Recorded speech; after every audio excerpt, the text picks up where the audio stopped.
What's up, guys?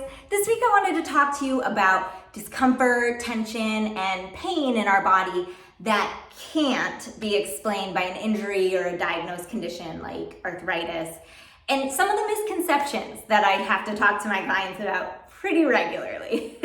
So I'm going to talk about three, and the first is that people assume that whatever their problem area is, that it's just a fact of life and they're gonna have to deal with it forever. Whether they have bad knees or bad back or bad wrists, whatever it is, whether it's something that they just live with 365 days a year, or it's just something that's a reoccurring issue that comes and goes.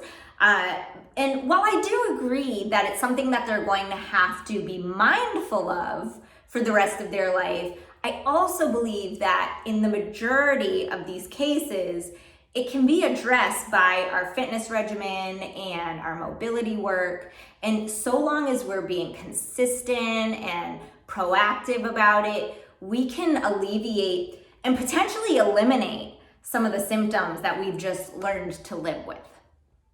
The second major misconception is people assume that where exactly they feel the tension is where the problem is, which is why people struggle a lot of times to address these issues on their own, which is why I always recommend that people seek out the help of a physical therapist so that they can assess them, get a clear understanding of what exactly is going on with their body, tell them the types of things to prioritize and the types of things to avoid so that this issue doesn't become any more irritated.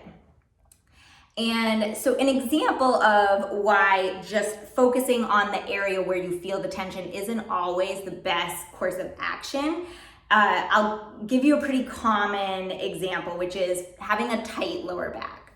So the lower back feels tight, the instinct might be to stretch it, right? Well, that might not be the best idea, and let me show you why. So if you sit a lot and not with the best of posture, no judgment, I'm guilty too. What's going on with the lower back here? It is overextended.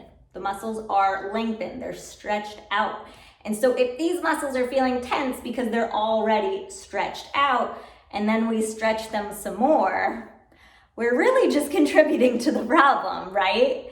So in a lot of cases, if people bring their attention to what's going on with the front side, which is the exact opposite, the lower back is overextended while the hip flexors are shortened and tightened, a lot of people will find that they get far more relief in their lower back from stretching out their hip flexors.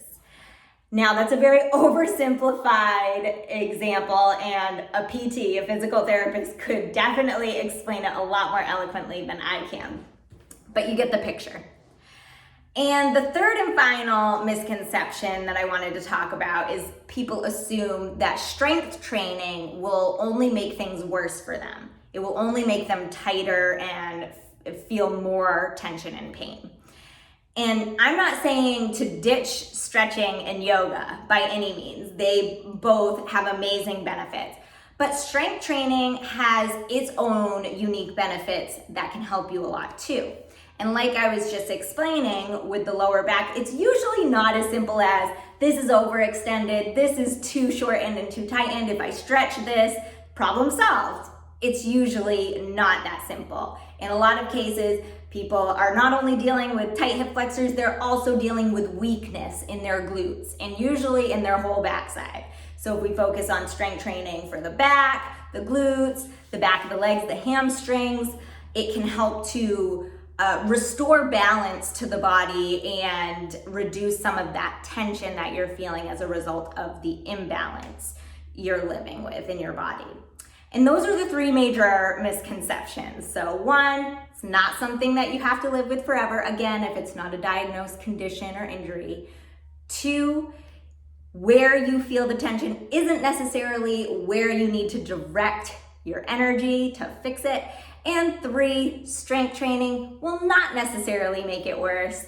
Just seek out the help of professionals like physical therapists and trainers to ensure that you're making the right decisions for your body. And that's it. I hope it helps.